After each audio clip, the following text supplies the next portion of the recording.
সাত গোলের কথাটি শুনলেই মনে পড়ে যায় 2014 সালে জার্মানির বিপক্ষে ব্রাজিলের 7টি গোল হজম করার কথা এবং এর পরপরই ব্রাজিলের নামের সাথে 7 আপ কথাটি জড়িয়ে পড়েছে।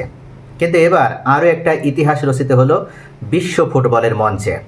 11ই জুন থেকে বিশ্বকাপ ফুটবল শুরু হতে যাচ্ছে আমেরিকা, কানাডা এবং মেক্সিকোতে। কিন্তু তার আগেই এবার এই 7 গোলের যে একটা মহারহ, একটা মহা বিজয় অর্জন হলো, সেটা সত্যিই বিশ্ব ফুটবলের ইতিহাসে একটা রেকর্ড হয়ে থাকবে, একটা অবিস্মরণীয় ঘটনা হয়ে থাকবে। থ্রিলার কথাটাকে ক্লিশেই শোনাতে পারে, বিশেষণটা কমও হয়ে যেতে পারে। বায়ার্ন মিউনিক এবং রিয়াল মাদ্রিদের ম্যাচে যা হলো, তার বিশেষণে শুধু থ্রিলার বললে খানিকটা আদতে কমই হয়ে যায়। গোল হয়েছে, গোলের জবাব এসেছে, নাটকীয়তায়ও কি কম হয়েছে? এমন সব ঘটনায় ঠাসা ম্যাচে শেষ হাসিটা বায়ার্ন মিউনিকে হেসেছে। পুরো ম্যাচে প্রথমবার ব্যাবরিয়ানরা লিড নিয়েছে ম্যাচের শেষ কিকে এসে, আর তাতেই 4-3 গোলের জয়। আর সামগ্রিকভাবে 6-4 ব্যবধান নিয়ে তারা চলে গেছে চ্যাম্পিয়ন লিগের শেষ 4-এ, অর্থাৎ সেমিফাইনালে।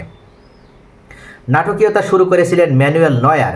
আলিয়াঞ্জ অ্যারেনায় দর্শকরা ধাতস্থ হয়ে বসার আগেই করে বসেন মারাত্মক এক ভুল।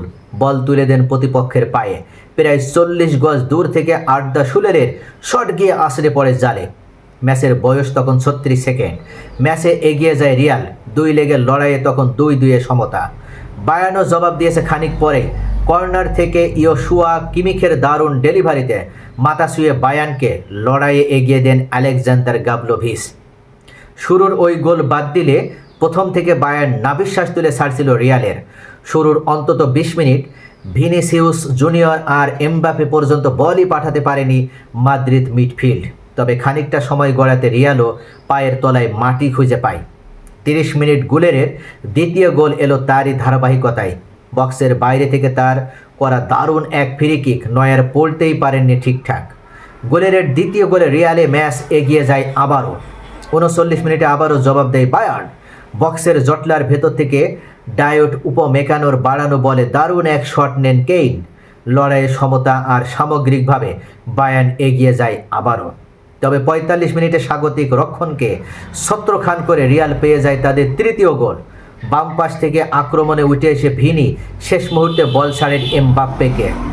লেট রান নিয়ে বক্সে আসা তাকে পাহারায় রাখেনি কেউ। সহজেই বল জালে জড়িয়ে দেন এমবাপ্পে। 3-2 গোলে এগিয়ে থেকে যখন বিরতিতে যাচ্ছিল রিয়াল, তখন আরও একটা কামব্যাকের স্বপ্ন পেয়ে বসে তাদের। বায়ার্নকে তাড়া করে ফিরছিল শেষ 12 বছরের সিন্দাবাদের ভূত।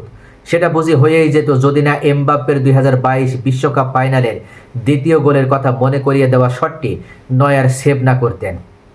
যদি না এমবাপ্পে নিজে তার এই ম্যাচের গোলের মতো অবিকাল সুযোগটাই স্বার্থপরের মতো আচরণ না করতেন। সেসবের কারণেই ম্যাচটা শেষ পর্যন্ত চলে গেল। তবে মোড় ঘুরে যায় 87 মিনিটে দ্বিতীয় হলুদ কার্ড দেখে এদুয়ার্দো কামাভিঙ্গা মাঠ ছাড়লে। পুরো ম্যাচে একবারও লিড নিতে না পারা বায়ার্ন সুযোগটাকে লুফে নেয় 2 হাতে। শুরু থেকে 89 মিনিট পর্যন্ত নিজের ছায়া হয়েছিলেন লুইস দিয়াস। বাম পাশ দিয়ে একের পর এক আক্রমণ ভেস্তে যাচ্ছিল তাতে। তবে জ্বলে ওঠার জন্য মোক্ষম সময়টাই শেষমেশ তিনি পেয়ে যান।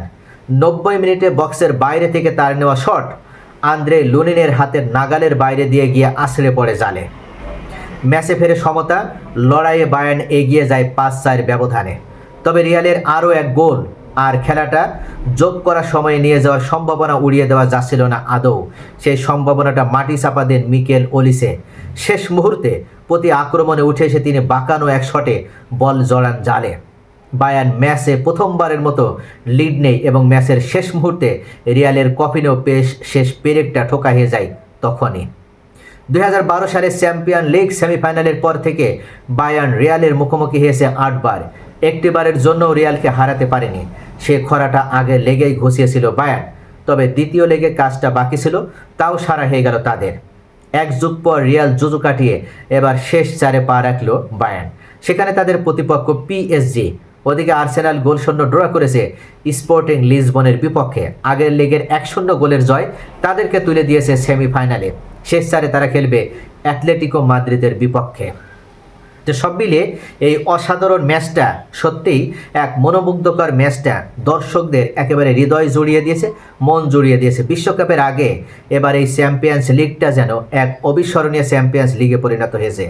কোনো দল কাউকে ছেড়ে কথা বলছে না এবং 7 গোলের এই ম্যাচে শেষ পর্যন্ত বায়ার্ন মিউনিখের কাছে রিয়াল মাদ্রিদের পরাজয় মেনে নিতে হয়েছে এবং আরও একবার তাদের চ্যাম্পিয়ন লিগের কোয়ার্টার ফাইনাল থেকেই বিদায় নিতে হয়েছে।